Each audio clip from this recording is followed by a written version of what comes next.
Hi, I'm Mark with Macroscopic Solutions, and today what I want to show everybody is how to 3D model a larger subject with the Macropod PRO 3D. Now, typically we're imaging subjects that are 4 centimeters or smaller, but imaging larger samples is usually a breeze when compared to imaging really small samples because the focal plane is so much longer and obviously the field of view is so much larger, so it's a little bit easier to illuminate your subjects. The targeted sample that we're going to be using today is a neck vertebra from a dolphin. Now, this is actually a pretty interesting sample. This sample was borrowed from UConn's EEB department by Dr. Kurt Schwank, by my wife, who's a professor at the University of St. Joseph in West Hartford. Now, she's teaching anatomy this semester, so the reason why this is of interest for her is to showcase how every mammal essentially has 7 neck vertebrae, but unlike a giraffe, which has 7 neck vertebrae really extended, and unlike humans or the other mammals where they're kind of in a normal order, some aquatic creatures, in fact, I think all mammals except for 3, have this sort of localized 7 vertebrae within one region of the neck. So they're kind of squashed together, so it's kind of an interesting sample to showcase for anatomy courses. However, they're also somewhat hard to come by, they're hard to find, and they are quite delicate. So the goal here is to create a very accurate 3D model in digital form of this neck vertebra, and at the same time we're going to be 3D printing a model when we're all done. So in order to set everything up for imaging, what we're doing is we're basically taking the Macropod and we are blowing it out or moving everything further apart in order to accommodate a larger depth of field and a larger object. So what we've done is we've made this stage, which is designed to hold samples that are about this size. So this is about 25 centimeters long. And you can see that there's black and white triangles all across it. That is to aid the photo placement for the construction of the 3D model when it comes time to build the 3D model from the imagery. Now, what you can kind of see me doing in the background right now is testing the lighting. So we want really uniform light. We want the light to actually illuminate every object without casting many shadows, and if there is a shadow, we want it to be as minimal as possible. That's very important when we're 3D modeling.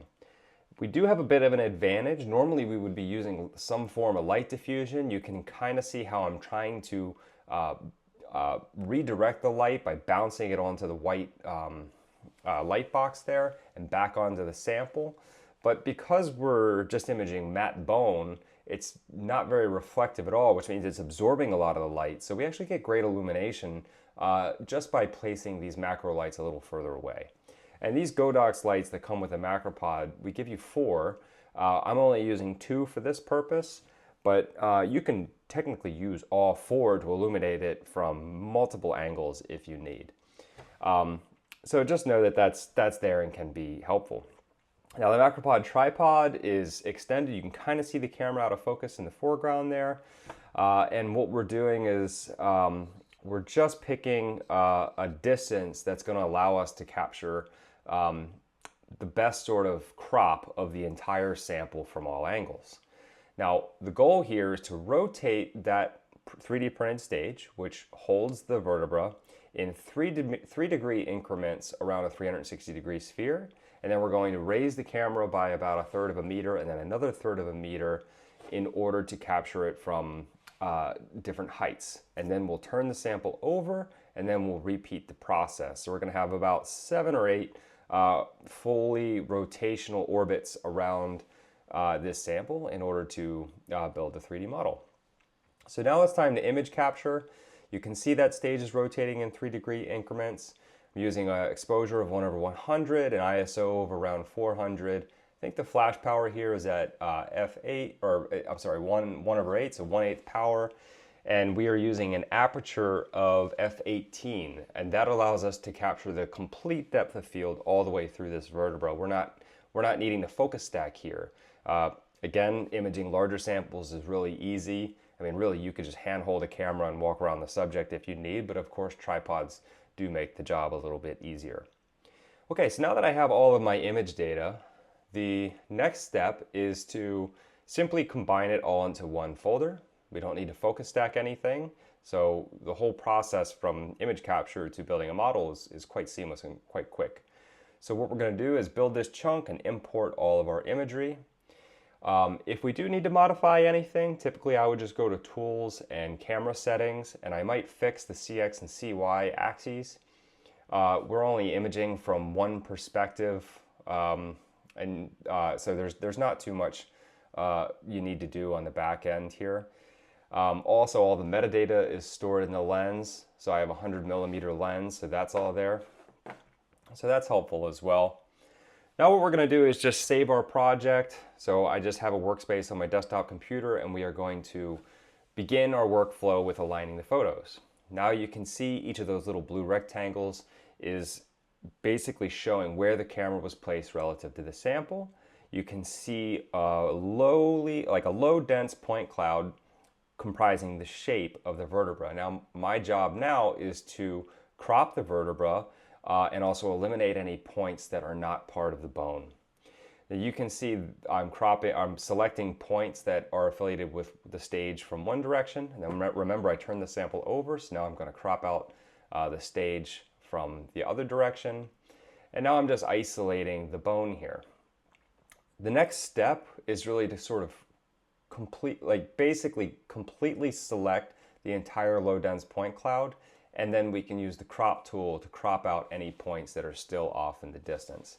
Now it's important to actually crop the actual whole part, because even though I have a white background, there may be some white points that I can't see because they match my background. So it's always good to sort of completely select all the points just from the object that you know, and then hit that crop. You're going to see me do that right now. You can see how I'm kind of going around the border. I'm careful not to leave any points unselected there, and then I hit crop and all those points are going to disappear.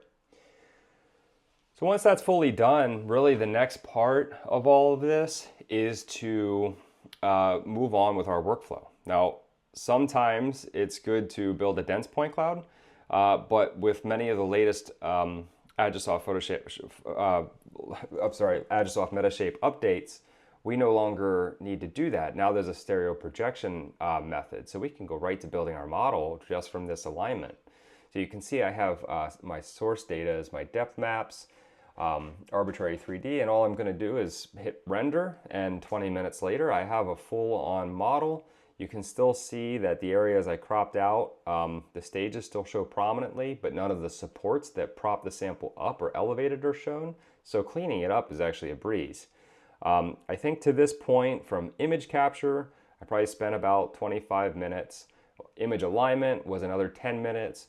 And then to here, which is to generate the model, was another 20 minutes. Of course, I have a pretty powerful computer, so this processing time does move pretty quickly. But either way, I think, at tops, if you're imaging a sample that's similar to this size, you're looking at really no more than 2 hours, even with a basic laptop. So it's nice that this is getting a little bit faster. So all I need to do now is export the model. I'm not quite finished with this. You can see that the basic color is projected in the points, or at least the triangles that I see here, and there are many triangles. However, right now I just want to get this part 3D printed, because that process is going to take a little while. I'm not going to simplify the model. I'm going to make sure that I think, what does it say? It says there's 1.5 million triangles. I want to make sure that all those triangles are still there, which means our print time is probably going to take quite a while. I predict close to about 20 to 24 hours for this type of print. Now, so what I'm going to do is, without scaling or measuring anything, I know the adjustment here. I'm just going to import the STL that I output. So you can see that it does say the object is too small, so it's not scaled appropriately. But I did measure out, happen to know that the length of this vertebra and its longest dimension is about bang on 25 centimeters. So I'm just going to scale everything uniformly by modifying the x-axis dimension to match the 25 centimeter diameter. This is the slicer for bamboo. I'm going to be printing this sample with a bamboo X1C, I believe. It's either the X1C or the X1E, I can't remember.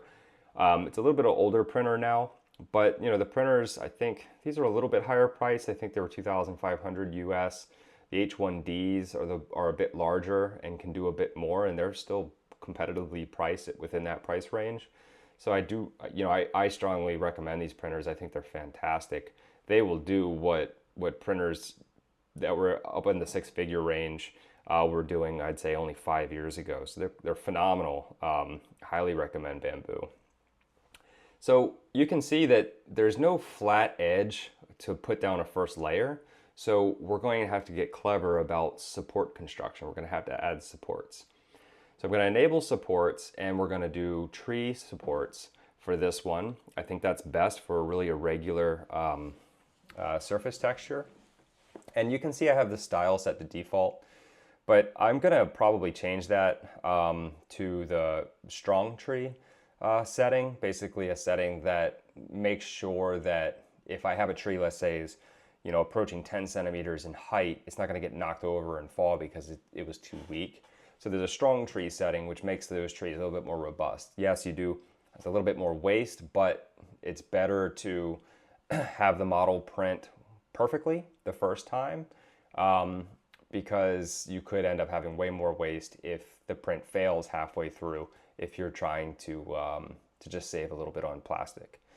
All in all, this isn't going to use that much plastic though. Like I said, it's going to print for 24 hours continuously. There's a lot of triangles, so there's going to be a lot of motion and movement, which is going to slow things down. But this is probably only going to use about $6 to $8 worth of plastic. If you're looking for other expenses associated with 3D printing other than just a printer and the imaging equipment, of course you need to factor in your electricity costs. But again, even for electricity, I don't think you're looking at something too terrible. So just positioning the specimen where I have 3 grounded points, which are very minimal contact. I have my trees built. Again, I'm probably going to rebuild this so that these trees are more robust. This is just sort of the default tree setting. And I have a threshold angle of 20 degrees, but I'm probably also going to bump that up to 35 or 40 degrees. So once that's, so basically kind of once this is done, all we have to do is save it and send it off to the printer, and I can show everybody what that looks like at the end. But what's kind of neat to just sort of talk about is the overall quality that we were able to get in a really short period of time from a large sample. Oh, it does look like I did experiment a little bit with simplifying the model. You can see how I can bring down the number of triangles, and this might speed up print time probably by about 10 to 15%. So nothing substantial. Like I said, it's a pretty big part and it's very complex. But the best way to really go about, I think, printing an artifact like this, one that's going to be used for teaching, is to keep it as accurate and true to representation as possible. So you can see how many of those corners, they get really rounded when you simplify the model and you make the triangles really large. So I don't recommend doing that.